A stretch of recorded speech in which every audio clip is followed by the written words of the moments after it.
है। मेरे जीवन में बहुत कष्ट आए हैं, लेकिन भगवान की कृपा से मैं अभी तक जीवित हूँ। हाँ, तुम मेरे साथ महल चलो, तुम्हारे लिए ये जगह सुरक्षित नहीं है। कुंतलपुर नरेश चंद्रहांस को लेकर महल आ जाते हैं।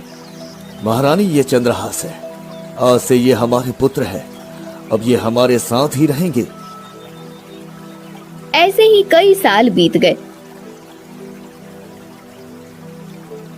चंद्रहांस अब बड़ा होकर एक सुंदर और वीर युवा बन चुका था।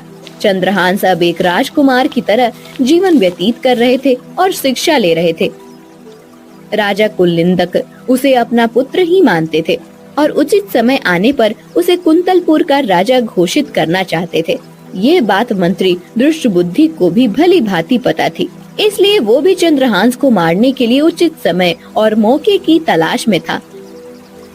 मंत्री अपने पुत्र मदन को राजगद्दी पर बैठा देखना चाहता था, परंतु उसका पुत्र मदन बहुत ही सीधा साधा पूजा पाठ करने वाला व्यक्ति था और उसकी पुत्री विषया भी साफ दिल और सुशील कन्या थी। मंत्री धृष्टबुद्धि ने एक बार फिर चंद्रहांस को मारने का षड्यंत्र रचा। राजकुमार चंद्रहास, मैं आपको एक काम सौंप रहा हूँ। ये काम मैं खुद करता, परंतु महाराज अभी वन में तपस्या करने गए हैं। आपको तो भली भांति पता है कि मैं महाराज की अनुपस्थिति में राज्य को छोड़कर नहीं जा सकता, और ये बहुत गोपनीय और महत्वपूर्ण संदेश है, इसलिए मैं आपको भेज रहा हूँ। हाँ जी मंत्री जी, बताइए क्या काम है। राजकुमार, ये पत्र आपको हमारे राज्य की दूसरी छोर में जो दूसरा महल है, वहाँ मेरे पुत्र मदन के पास पहुँचाना है। हाँ ठीक है मंत्री जी, मैं आपका ये पत्र आपके पुत्र के पास सुरक्षित पहुँचा दूंगा। और एक पत्र देकर चंद्रहांस को राज्य के ही दूसरे महल भेजा, जहाँ पर वह उसका पुत्र और पुत्री के साथ रहता था। राजकुमार चंद्रहांस अपनी यात्रा पर निकल पड़ा। लंबी यात्रा के बाद वह उस महल के बागीचे में पहुंच गया। लंबी यात्रा के कारण चंद्रहांस बहुत थक गया था और उसे प्यास लगी। वह पानी पीने के लिए वहां रुक गया। अब महल तो पहुंच ही गया हूँ, थोड़ी देर इस बगीचे में विश्राम कर लेता हूँ।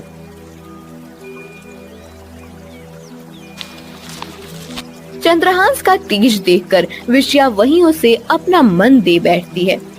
ये इतना तेजस्वी युवक कौन हो सकता है और ये ऐसे बगीचे में क्यों सोया है। तभी उसकी दृष्टि राजकुमार चंद्रहांस के पास पड़े पत्र पर पड़ती है। अरे ये क्या है। वह पास में पड़ा पत्र उठाकर पढ़ती है। वह पत्र मंत्री ने अपने बेटे के लिए भेजा था। उसमें लिखा था, बिना कुछ सोचे समझे राजकुमार चंद्रहांस को विष दे दिया जाए। ये कैसे संभव है। पिताजी राजकुमार चंद्रहांस को क्यों मारना चाहते हैं। नहीं नहीं, ऐसा नहीं हो सकता। जरूर उनसे लिखने में कोई भूल हो गई है। क्या पता वो विष नहीं बल्कि विषय लिखना चाहते हो और शीघ्रता में विष लिख दिया। अच्छा हुआ मैंने ये पत्र पढ़ा, नहीं तो अनर्थ हो जाता। मंत्री की पुत्री विषया ने पत्र पढ़कर उसमें अपनी आंखों के काजल से विष के आगे या लगाकर उसे विषया कर दिया।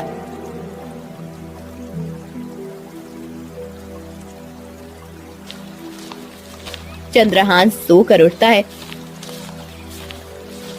और वह पत्र लेकर मंत्री के पुत्र मदन को देता है। वह पत्र देखकर मदन आश्चर्यपूर्वक चंद्रहांस की ओर देखता है और सोचने लगता है।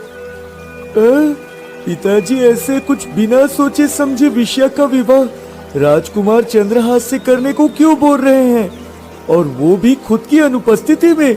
परंतु पिताजी ने निर्णय लिया है तो कुछ सोच विचार कर ही लिया होगा। हाँ, इतना सोचकर मंत्री पुत्र मदन अपनी बहन विषया का विवाह राजकुमार चंद्रहांस से कर देता है। राजकुमार चंद्रहांस को भी विषया भा गई थी, इसलिए वो भी खुशी खुशी विषया से विवाह कर लेता है। चंद्रहांस का विवाह विषया से हो जाता है। मंत्री धृष्टबुद्धि को जब ये पता चलता है तो वे क्रोध में पागल हो जाते हैं और देवी के मंदिर में चंद्रहांस को मारने का षड्यंत्र रचते हैं। मुझे विश्वास नहीं हो रहा कि इस दासी पुत्र ने मेरी बेटी से विवाह कर लिया। अब इसे देवी के मंदिर में मरवाऊंगा। इस बार मेरे षड्यंत्र से कोई नहीं बचा सकता इसको।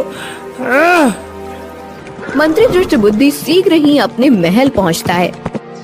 दूसरे दिन भोर होते ही जमाई राजा, हमारे यहाँ एक रस्म है कि शादी के बाद जमाई अकेले देवी मंदिर में जाकर पूजा करते हैं। तो कल सुबह आप उस मंदिर में अकेले जाकर पूजा करना है। हाँ ठीक है मंत्री जी, आपका जमाई होने के नाते मैं ये रस्म जरूर निभाऊंगा। दूसरे दिन भोर होते ही अपनी पत्नी विष्या से बिना कहे ही राजकुमार चंद्रहांस पूजा का थाल लेकर मंदिर की ओर निकलते हैं।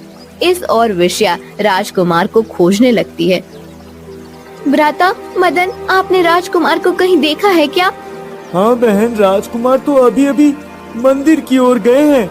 मैं अभी उन्हें लेकर आता हूँ। अरे राजकुमार, आप कहाँ जा रहे हैं? वहाँ मेरी बहन आपको खोज रही है।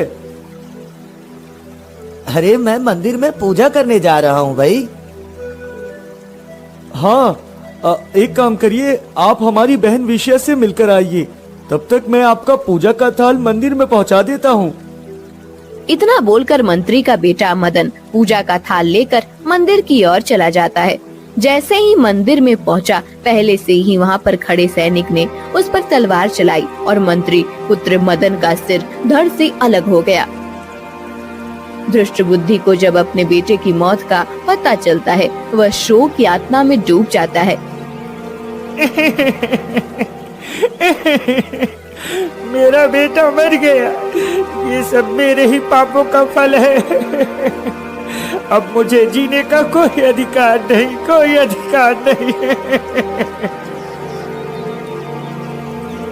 और उसी मंदिर में जाकर खुद का सिर धड़ से अलग कर आत्महत्या कर लेते हैं।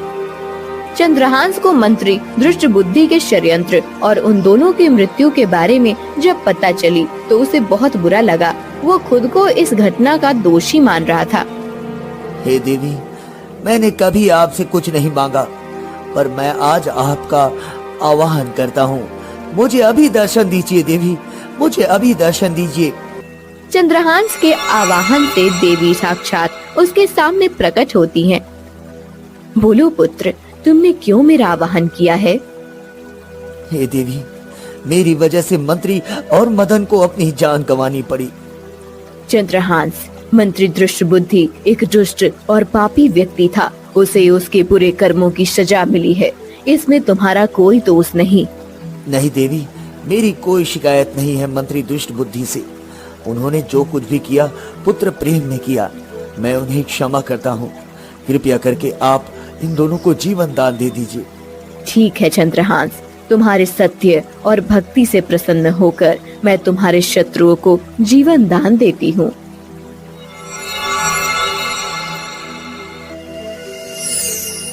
दुष्ट बुद्धि और मदन जीवित हो जाते हैं। मुझे माफ कर दो चंद्रहास, मैं अपनी भूल मानता हूँ। तुम्हारे जैसे सच्चे भक्त के सामने मेरा अभिमान टूट गया, मेरा अभिमान टूट गया। भूल जाइए मंत्री जी, भगवान की कृपा से सब कुछ ठीक हो गया। अब केवल आप भक्ति और सत्य का मार्ग अपनाइए। और इस प्रकार एक अनाथ बच्चा एक राज्य का राजा बनकर प्रजा को भक्ति मार्ग पर ले जाता है और पूरे राज्य को भक्तिमय बना देता है। दोस्तों, आपको हमारी स्टोरी कैसी लगी? हमें कमेंट करके जरूर बताइए। इस स्टोरी को लाइक और शेयर करें और हाँ, हमारे चैनल को सब्सक्राइब करना ना भूलें। Thank you.